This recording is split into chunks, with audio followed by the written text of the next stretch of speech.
Ladies and gentlemen, imagine standing at the intersection of extraordinary achievement and profound personal loss. Picture a moment where the world's eyes are fixed upon you, not for breaking barriers or reaching impossible heights, but for the unraveling of something deeply intimate, something we all hold sacred, love and partnership. Today, we gather not to dissect celebrity gossip or fuel speculation, but to explore a truth that transcends fame and fortune, that behind every titan of industry, every visionary, every person who dares to change the world beats a heart vulnerable to the same struggles that touch us all. What happens when someone who has conquered markets, revolutionized industries, and shot for the stars finds themselves unable to hold together the foundation of their personal life? This conversation matters because it reminds us that success in one arena doesn't immunize us against failure in another, that vulnerability isn't weakness but humanity, and that sometimes the bravest thing we can do is admit when something isn't working. Stay with me, because what we're about to explore will challenge everything you think you know about relationships, ambition, and what it truly means to win in life.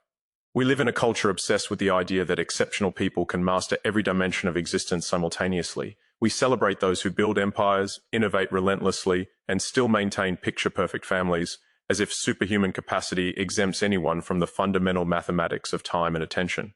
When a public figure's marriage dissolves, it shatters this comfortable illusion and forces us to confront uncomfortable truths about trade-offs and priorities. The narrative that drove this particular relationship to its breaking point involves years of impossible schedules, constant travel, and the relentless demands of managing multiple groundbreaking ventures simultaneously. While the public sees rocket launches and technological breakthroughs, behind closed doors there were missed dinners, postponed conversations, and the slow erosion of intimacy that occurs when one person is perpetually pulled in 1,000 directions. The spouse of someone operating at such intensity doesn't just share a home, they share their partner with the world, with investors, with millions of followers, and with an unquenchable drive that often leaves little room for the quiet moments that sustain connection. This isn't about assigning blame, but recognizing reality. When someone is singularly focused on missions that could reshape humanity's future, the personal present often becomes collateral damage. The myth tells us that discipline and better systems could solve this, but sometimes the equation simply doesn't balance, and something has to give. Relationships are challenging enough when they unfold in private, protected by walls that keep out judgment and speculation. Now, multiply that difficulty by millions of observers, each with opinions, theories, and a smartphone ready to broadcast every perceived slight or moment of tension. The couples who navigate life in the public eye don't just deal with their own relationship dynamics, they contend with a parallel relationship that exists in media narratives, social commentary, and public perception. Every photograph gets analyzed, every public appearance dissected for signs of trouble, and every decision questioned by people who have no stake in the outcome but infinite confidence in their assessments. In this particular situation, the scrutiny was particularly intense because of the contrast between professional invincibility and personal vulnerability. When someone appears to master impossible challenges in business and technology, observers develop unrealistic expectations about their personal life as well, as if the skills that revolutionize industries should automatically translate to relationship success. The constant pressure of maintaining appearances while dealing with genuine marital struggles creates a toxic dynamic where authenticity becomes nearly impossible. Couples in this position often find themselves performing their relationship for public consumption even as it deteriorates privately, creating a dissonance that accelerates the very breakdown they're trying to hide. The announcement that breaks the silence becomes both a confession and a liberation, an acknowledgement that the performance has become unsustainable, and that truth, however painful, is preferable to continued pretense. Money, influence, and achievement create options and opportunities, but they don't fundamentally alter human compatibility or emotional needs. Some relationships falter not because of dramatic betrayals or catastrophic failures, but because two people simply grow in different directions, develop incompatible visions for their lives, or discover that what attracted them initially can't sustain a lifetime partnership. In this case, reports suggest that fundamental differences in lifestyle preferences, approaches to parenting, and desires for privacy versus public engagement created friction that no amount of couples therapy or good intentions could resolve. One person's natural inclination toward risk-taking, constant reinvention, and public engagement can feel exciting during courtship, but exhausting during the daily grind of marriage. The other person's need for stability, privacy, and predictable routines might provide necessary grounding initially, but eventually feel like constraints on someone whose entire identity revolves around breaking boundaries.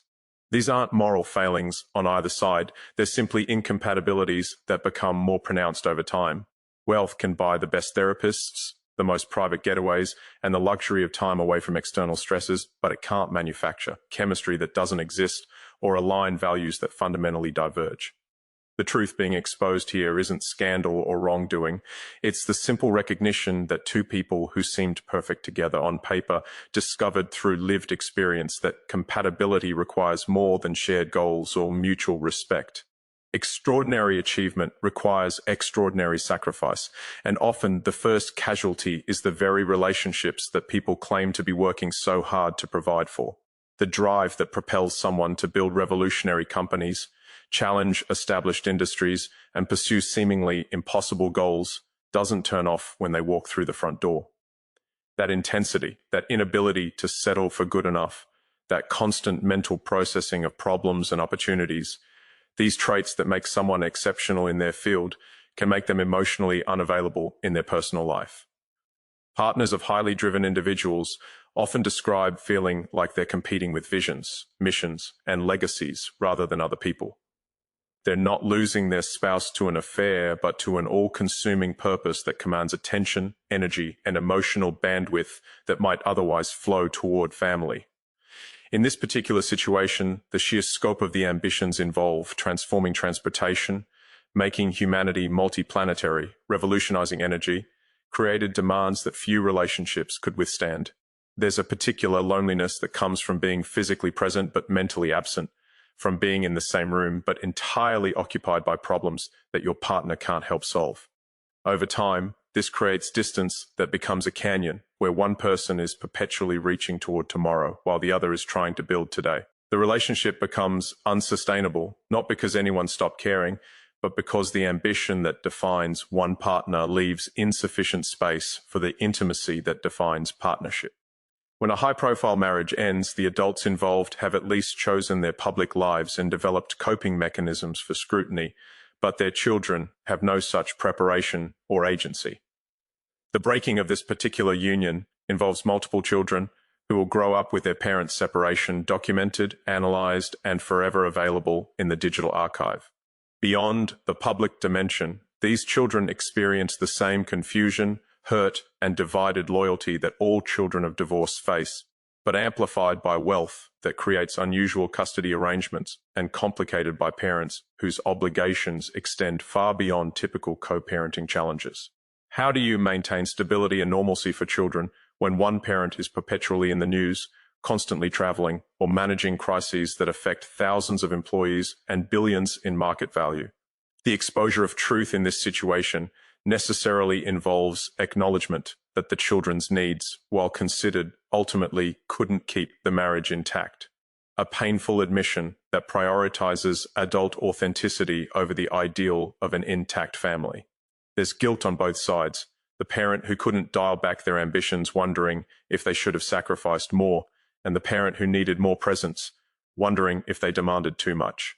The children inherit not just wealth and opportunity, but also the legacy of a relationship that couldn't survive the weight of expectation and the reality of incompatibility, a complicated inheritance that will shape their understanding of love, commitment, and the price of extraordinary achievement.